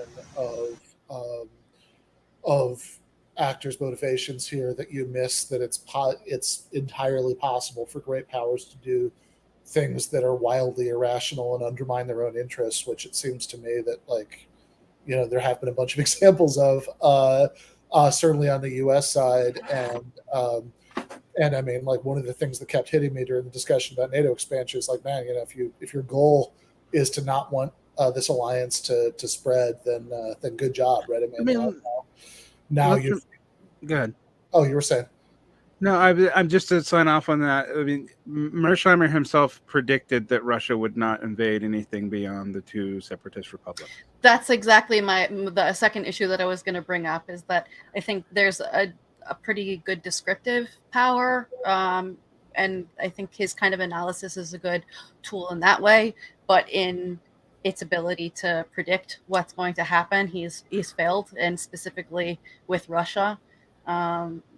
Mearsheimer does this thing where it's like, this is the way things work, and also this is the way things should work. Therefore, this is always going to be, you know, the outcome. And the weird thing is that in getting into what's based and not based about him is his version of realism, and I think a lot of realism in general has a certain deference to imperialism and to the status quo, which is obviously not kind of things that we can particularly get behind. I also think that there is a certain level of rationalism that we should assign to Putin and his motivations, just like Kuba said. And I think it's important to be able to recognize the rational drives behind different actors, state actors in the world. Otherwise, we're going to have an even like more difficult time trying to figure out how they're going to behave in any particular setting and how to approach them. But I don't know. Why does a country go against its national interest in your mind, Ben? I mean, it's a very good question, but I mean, I think part of it is that national interest is one of those things that's like a little bit like that Engels line about how about historical materialism, that it's that the material factors are decisive in the last instance. That the last instance gives you some wiggle room for the fact that things are weird and messy and multi-causal. And so similarly, even if you think there's some sense in which IR realism captures something that's important in that last instance sort of way, these are also decisions that are made by human beings. Right. And I think that, and how those human beings came to power is got to be important to some degree, right? Like, I think Besner said really nicely that one of the problems with realism is that it black boxes politics in the name of geopolitics, and there's got to be something to that, which is a bit detrimental. Yeah. It was Kuba more recently, right? So yeah, that's definitely. I think that's definitely right, and yeah, I think that, like, in fact, a lot of times, to the extent that these larger scale factors are decisive, it's because you have some kind of feedback loop where people do things that, you know, sort of go beyond them, and they get slapped down for it in one way or the other, right? So, like, that's, you're going to, I mean, I think there's like a probably, I would expect, that people at the panel know much more about this than I do, but I mean, I expect that there is a middle course between the sort of view that I think Schmier had kind of correctly described and was correctly dismissive of, that this invading Ukraine was supposed to be the first step on a world tour of Hitlerian conquest, or even that the ultimate goal with regard to Ukraine was to just completely end its nationality and just absorb it entirely into Russia. I think he's right to say that that's wrong, but there's also I think that there's like a view in between that and saying that like Putin was making an entirely rational decision here, that that there was that initial push to Kyiv, and it's it seems not crazily implausible to me that he might have underestimated just how hollowed out the Russian military was when he made some of these early decisions. It also, it's not like great powers don't sometimes send entirely inadequate military forces to do what they're trying to do. I mean, see Iraq, right? Or Afghanistan anytime in the last century, not just when the Americans did it. Like, yeah, exactly. Yeah. Mearsheimer and the realists treat romanticism and that kind of the passion of war as something that only nationalists and liberals are liable, are vulnerable to. But right. The Kissingerian type stone cold lizards, they just get the math correct, right? Wasn't he called an eccentric realist? Like, clearly he had a little bit of a war boner going on. Yeah. Yeah.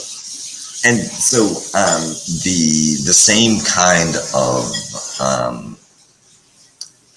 kind of miscalculations that have to do with the vanity of an aging alpha male, bureaucratic information chimneys that lead to poor information in the hands of decision makers,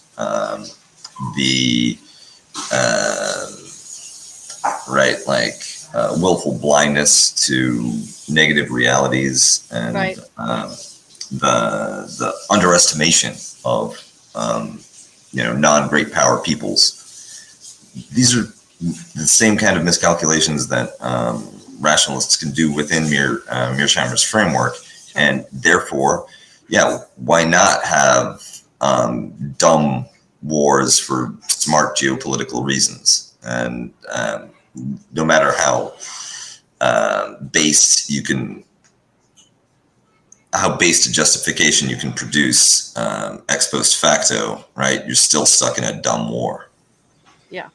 Yeah, and it does seem. I mean, it does seem like a very dumb war, and one that's like already brought about some things that are really contrary to some of the original goals of it, right? I mean, I'm pretty sure nobody,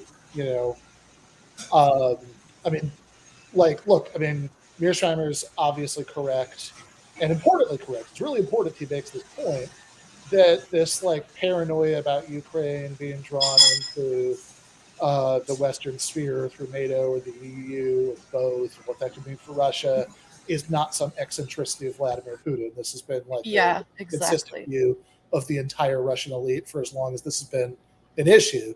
It's a glaring red line, not just because Putin is insane, right? Like, it's still a matter of national interest. I mean, there's a reason why George Kennan advised George H.W. Bush not to do what was done explicitly, and that the Rand Corporation was the opposing force there, advising him to try to break up Russia into 3 different countries. And that's a real debate that really happened. And I think that's, we don't know what was promised to Putin by George H.W. Bush. We really don't know that. To Gorbachev, or to Yeltsin. We have no idea. But we do know the debates after it. And in that sense, from a realist point of view, fair. I think one of the issues with Mearsheimer is that when we're often dealing with him, frankly, he's debating institutionalist idiots, and so he looks better. He is dancing around Carl Bildt, quite literally. But I want to point out some of the things in his own. It's very animated. In his own analysis that we're like skipping over. Yeah. One is he admits that Russia, if their success was to get even worse than it was in 2022. And again, the conditions on the ground are actually quite different now. Then we might end up, there might have been a nuclear exchange. But when he's talking about China, for example, that isn't even brought up as a possibility, even though those are arguably even more likely scenarios. I think he will a little bit later, just to clarify that in the opening statement, it wasn't there. That's true. No, but just from the structure of the parallelism, I actually listen to what is said and how an argument is structured. If you bring up something like that, I mean, he does mention that we're in a dangerous scenario, but I happen to have seen him also talk to Australia recently, where he was openly advocating that he should be trying to get the Australians on the side of the U.S. in an upcoming war with China, which he thinks is very much necessary. Yeah. So I think that I did. This is good because I did want to I want to get back to the debate very soon, but I did want to pivot to China just a little bit because one of the things that I think a couple people in the chat rightly pointed out is that one of the odd things, and I'm not sure how much of this was just kind of a rhetorical choice or what was going on here. One of the odd things in Mearsheimer's description of China-Taiwan dynamics is that he sort of made it sound like the only, that the big motivation on the Chinese end was just sort of, I don't know, culturalist, that it was it's sacred territory, and not, for example, a strategic island used by Japan to invade the mainland in the past. I don't know, I mean, is it sacred territory to him because it's sacred? Is it sacred territory to him because it represents the existence of the Kuomintang against the communists? Like he doesn't bring any of that up. And what I find interesting, again, when he's talking about Russia, I think he's quite accurately breaking down what is likely the rational actor thought process. When he's talking about China, he makes them sound both like rational actors sometimes, and then like irrational people who are willing to do something because of sacred causes on another, and it just goes back and forth. And I think that exposes part of what the agenda is here. And it's interesting because I was actually thinking about this in his structure of the argument. Bildt barely brought up China at all. It was like 2 sentences. Sure. And that is where Mearsheimer starts, seemingly because that's where he thinks we need to have an important parallel, and this is really important to emphasize. Whereas for Bildt, it's like, oh, well, yes, we understand there's a concern that America has about us shooting war with Taiwan. And yes, the Chinese might have concerns. And that's about it. That's all you get. So, like, the terms of the debate, I hesitate to call this a debate, actually, because right now I feel like there's a compound thesis, and it would be very hard for us to pick what side we were siding on or what's even being fucking argued.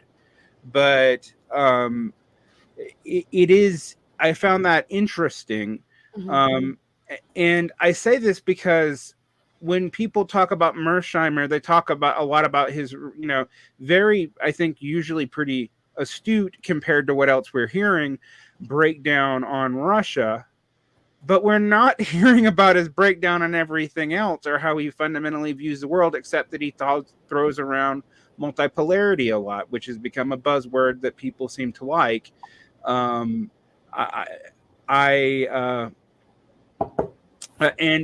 people seem to like it as a good, as opposed to just a descriptor. One of the things that's interesting about this is Mearsheimer basically gives the complete idiot's guide to imperial British geopolitics in 19th century, which, by the way, predicts that a bipolar world is the most stable world and that a unipolar world or a multipolar world are inherently unstable. Well, let's let them get into the weeds on that a little bit, because in the coming section here, we're going to see actual debate. They're going to be speaking to the same points in a moderated fashion. So I think we'll get into the issues of polarity a little bit there, and a few more of Mearsheimer and what's his name's Bildt's biases. So all right. Sounds good. And I should say, too, that this is normally about when we would go to the post game for patrons, but tonight, just because this is such a long debate and we want to get in at least a little bit of this in the main show, we're probably going to wait to go to the post game until about half past the hour. So let's go back to it now.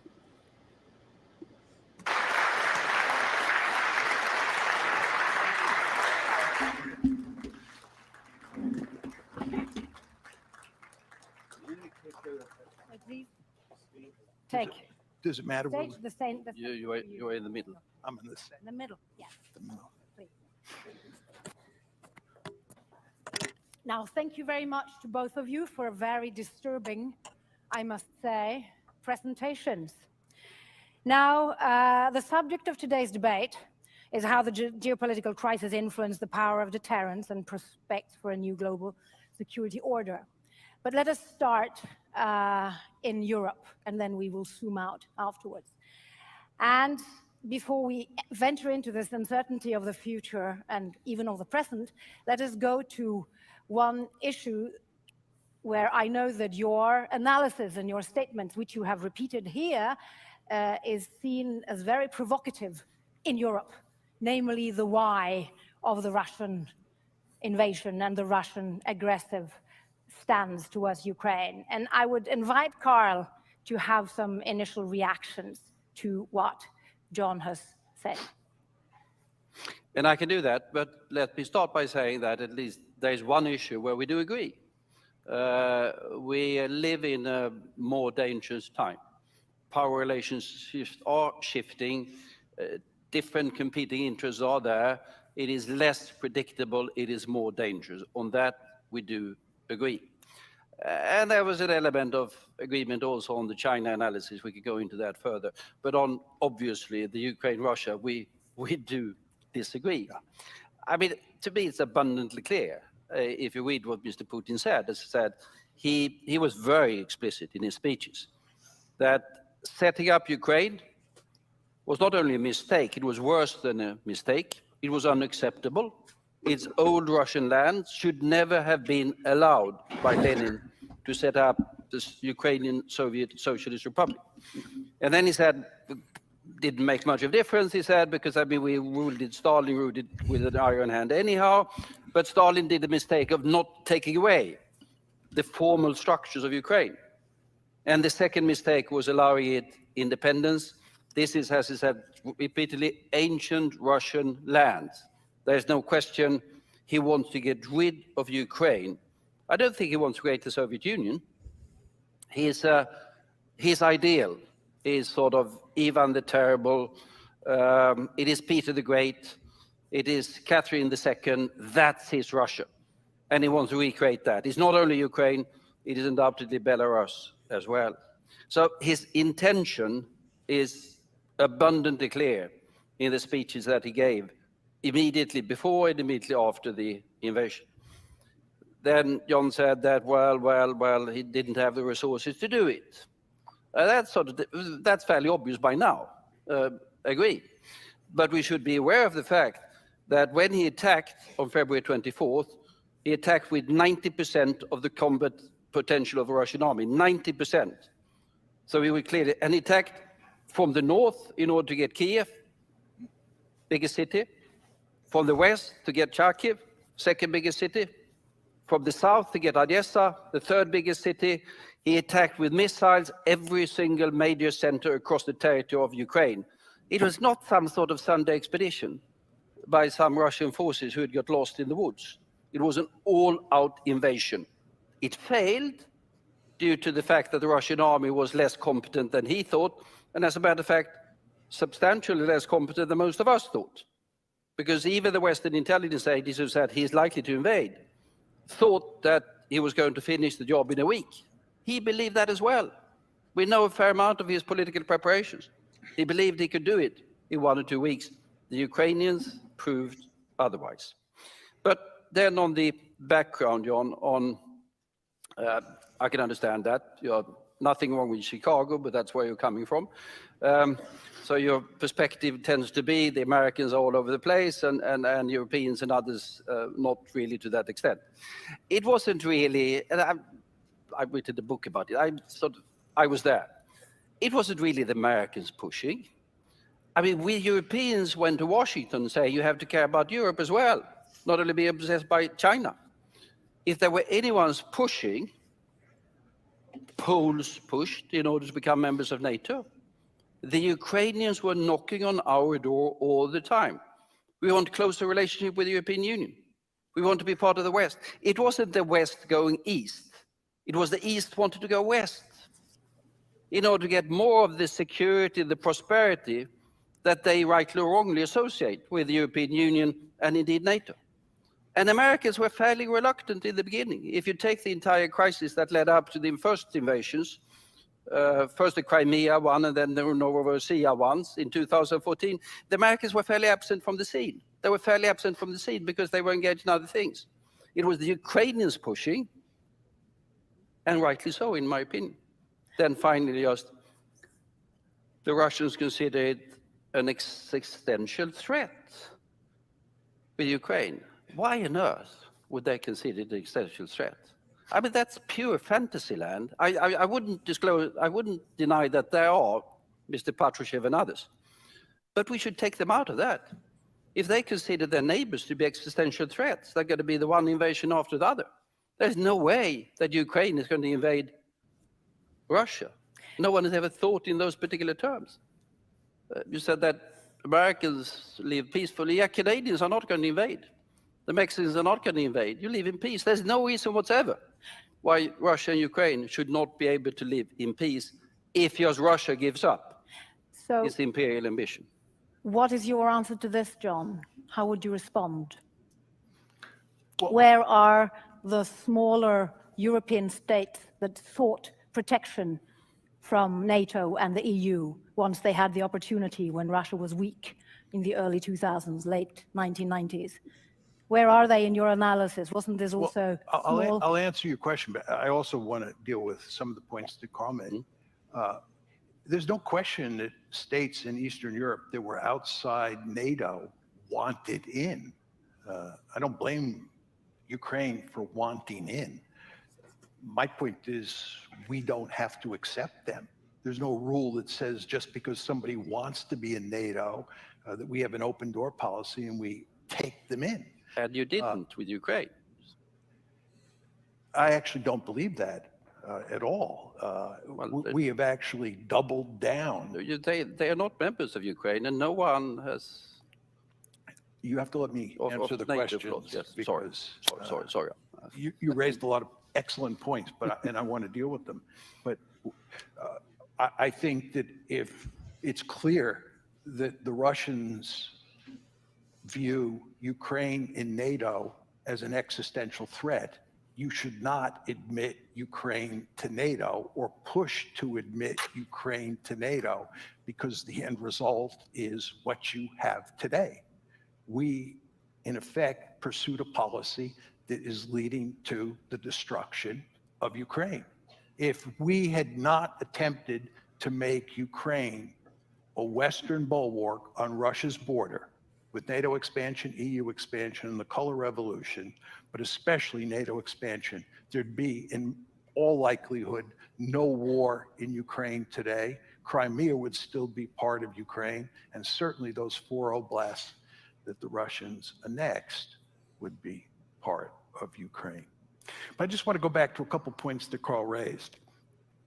First of all, I've gone over in great detail every one of Putin's speeches, press conferences, and his writings. And the argument that he was bent on incorporating Ukraine into Russia is usually said to be outlined in a famous article that he wrote on July 12th, 2021. You can easily find this article on the internet. And he did say many of the things that Carl said about how it was regrettable, how Lenin set up the Soviet Union, and so forth and so on. He does not say in that paper that he is interested in conquering Ukraine, that it's desirable to conquer Ukraine, or that's what he intends to do. In fact, if you go look at the article, and this is the article that almost everybody points to, you should go read it. He says that he recognizes Ukrainian nationalism.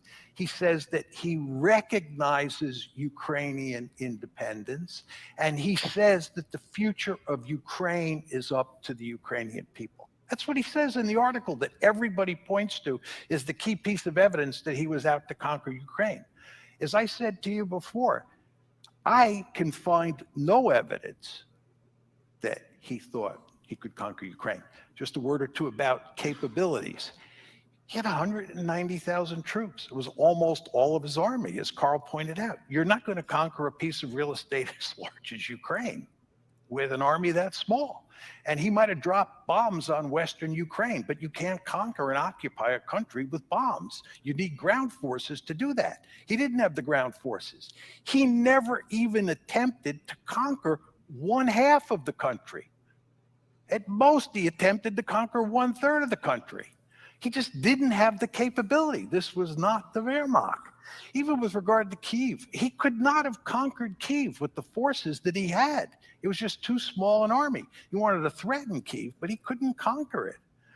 Now, just one final point, and then I'll turn it back to you, Cecilia. Carl said that if you look at what happened over the past few decades, it's a case of the East moving West and not the West moving East. I don't know how you could make that argument with NATO expansion. Of course it's the West moving East. NATO expansion, EU expansion, the color revolutions. Where were the Russians moving westward? The Russians weren't capable of launching a military offensive in the 1990s. They were so weak. And then Putin comes to power in 2000. And over time, he resurrects the Russians. He brings them back from the dead. But they don't have the military capability to go on the offensive. As you know, in the August 2008 military campaign in Georgia, the Russian army performed terribly. Right? They just don't have the military capability. There's no evidence that the East is moving west. It's the West that's moving east. And this is what presents an existential threat to the Russians. But what about if you go back to 2007? That is when Putin, in his speech in Munich, announced that in his view, the multipolar world was already arriving. Now, in your presentation, you said 2017. That is 10 years later. So isn't it a possibility that Putin, from that moment on, has that in mind as he goes forward from 2008 and then interprets things the famous Munich speech in 2007 that Cecilia is referencing is where Putin first makes it manifestly clear that he is angry at the West for their policies, which he thinks do not take into account Russian interests. But he does not indicate that he's going to rectify this problem by going on the offensive and attacking any country in the world. What sets off the real trouble is the April 2008 decision at Bucharest. This is the NATO summit at Bucharest, April 2008, where NATO says at the end of that summit that Georgia and Ukraine will become part of NATO. It's no accident, ladies and gentlemen, that in August 2008, you had a war in Georgia, and then starting on February 22nd, 2014, conflict broke out in Ukraine, right? That's what was driving the train here. And by the way, just one final point before I turn it to Carl. Angela Merkel and Nicolas Sarkozy were adamantly opposed to bringing Ukraine into NATO at the April 2008 Bucharest summit. And Angela Merkel has recently said that the reason she opposed bringing Ukraine into NATO is that she understood, listen to these words, she understood that Putin would interpret it as a declaration of war against Russia. That's in April 2008. But what did the Americans do? The Americans steamrolled her and they steamrolled Sarkozy. And they kept pushing and pushing and pushing. And it all blew up in their face on February 24th of this year. All right. I want to pause it there for a bit since I want to go to the post game for patrons to finish this up in about 15 minutes. And I want to give us all a chance to do a little bit more talking before that happens, before we kind of get into the meat of what has been said in the moderated discussion so far. There was a request from Jay in the chat earlier. We had it up for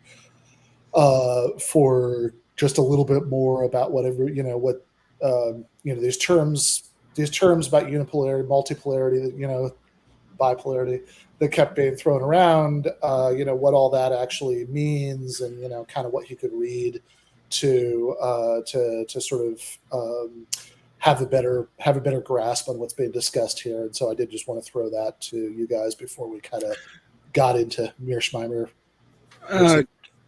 Kenneth Walsh and John Mearsheimer are themselves classes scholars on this, as are Carl Bildt and William Wolfert. The origins of the terms come from international relations theory and geopolitical theory in the late 19th, early 20th century in the British Empire.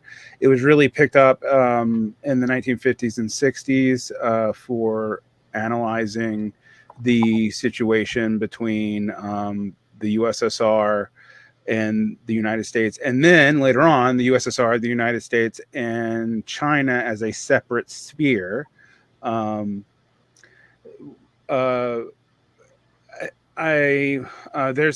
other places to read. Multipolarity has been picked up by everybody from Sarid Zakaria to Alexander Dugin.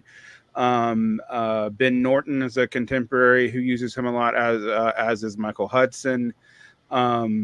The people who agree on multipolarity are not actually necessarily in political agreement at all. And that's another thing to remember, because multipolarity is quite popular on the right and on elements of the left, including people who have some influence from things like world systems theory, which I'm not going to go into very deeply because that's another set. That's a kind of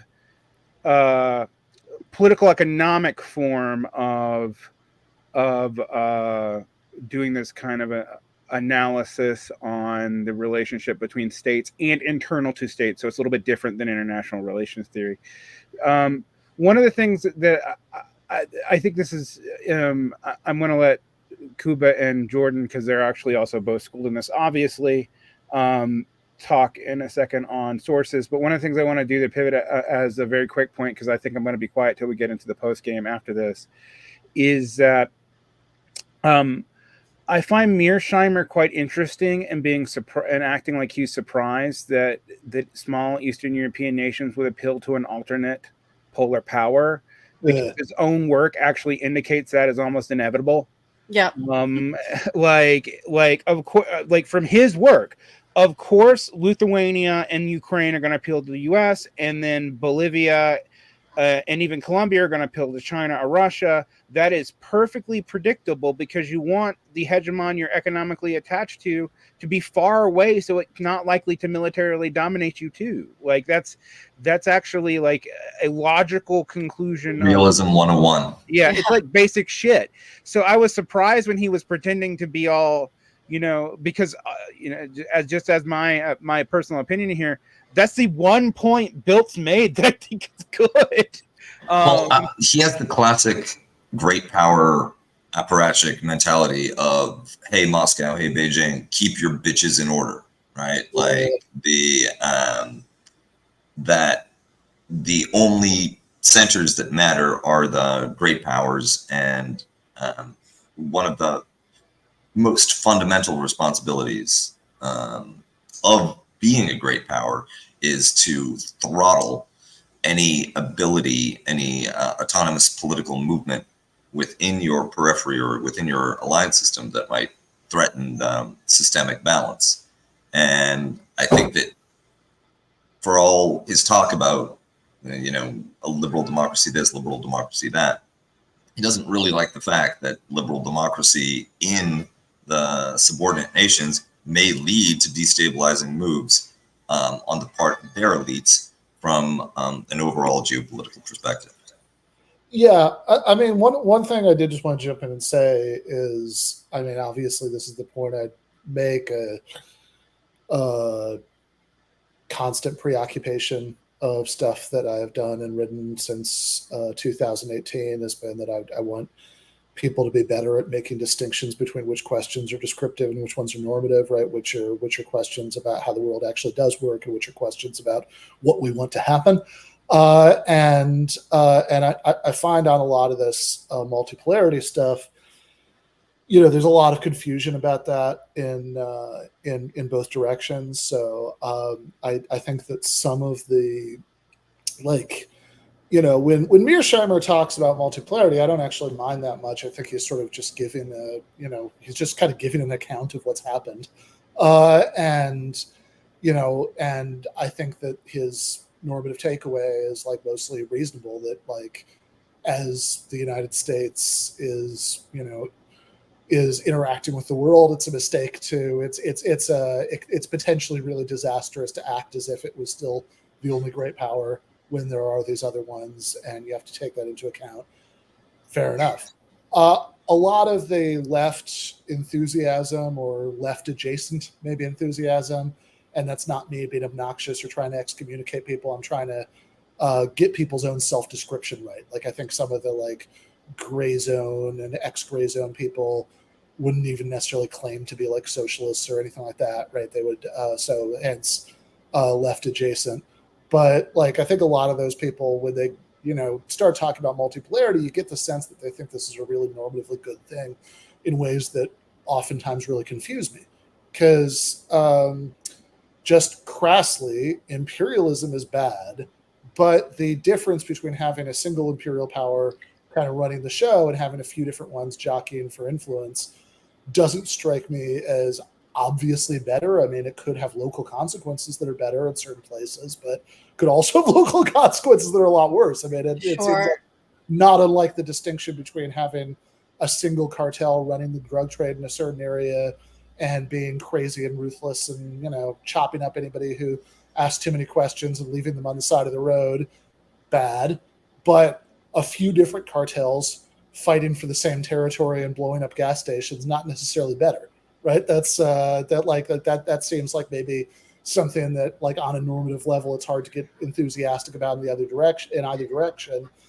And then when it comes to stuff, when it comes to the other end of it, which also finds its expression on the left, people who sort of have this view that it's because Russian imperialism is bad, and I'm just using the word imperialism loosely here. We don't have to get into a whole thing about what counts as according to Hoyle imperialism. Because Russian imperialism is bad, therefore it's, anything, that like, therefore assisting Ukraine against it is good. And, and in fact, if you have any worries about escalating great power conflict, that's bad, etc. Like, to the point about how small, of course, less powerful countries are going to seek distant patrons against the more threatening local great power. Of course, that's going to happen. To a certain extent, you might be happy that it happens, right? I mean, I'm glad. Historically, however, it does increase the likelihood for war. Like that. Well, there's that. Yeah. And you want to, and that's the thing too. It's like, look, in some cases you might be happy that it happens, right? I'm glad that Haiti is independent. It might not have been if Spain wasn't, didn't, for their own reasons, support that, right? Fair enough. But also, look, I'm glad that the Soviet support for Vietnam and its, justifiable struggle against American imperialism never escalated to a point that would have led to war with the United States, right? I mean, like, that's a, I think just sort of going from like, well, we like imperialism, we don't like imperialism, and et cetera, like, and just sort of like missing these important points about how the world actually works, I think can lead you to some very bad places. Right. I want to throw in there that I think that the issue at hand really is not like we like imperialism, we don't like imperialism, but people who believe that multipolarity will solve some problems for the third world in particular are saying that out of a hatred for American imperialism in particular. So any sort of, conflict, competition for American hegemony is going to inevitably be a good thing, is not something that we can necessarily derive just from multipolarity itself. There are, benefits to unipolarity, there are benefits to bipolarity, there are benefits in certain ways to multipolarity, but to think that having a wealth of hegemons to shop basically as a small country. That's the thing. In multipolarity, hegemons are shopping you. Exactly, but to think that I don't know, I really don't think that Haiti is going to get a particularly better deal in a multipolar situation if, let's say, China is going to come to them. Maybe to a degree with certain infrastructure, but literally only if it's going to be beneficial to trade with China, not out of any also to the extent that China is even able to penetrate that far into the Americas. For instance, the United States could give Taiwan the offer that Taiwan received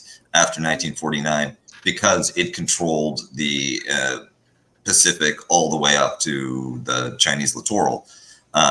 China would have to forget the second island chain. It would have to breach the Panama Canal and get into the Gulf of Mexico if it was going to develop that sort of relationship with Haiti. So even if multipolarity were a global fact of the system, that doesn't mean that Haiti actually gets to, as Jordan was saying, shop its hegemons. No, ultimately, you have to look at regional power dynamics as well. Yeah, I would like to intervene for the children in the audience, which is most of them. Seriously, things are getting a little bit crazy here. For one, the idea that any of these arrangements has inherently an internal structure that is inherent to anything other than a particular state's hegemony assumes that all states are interchangeable, including their political economic apparatus. To bracket that out is frankly fucking idiotic. Two, here we go. Spleen's going to be removed right now.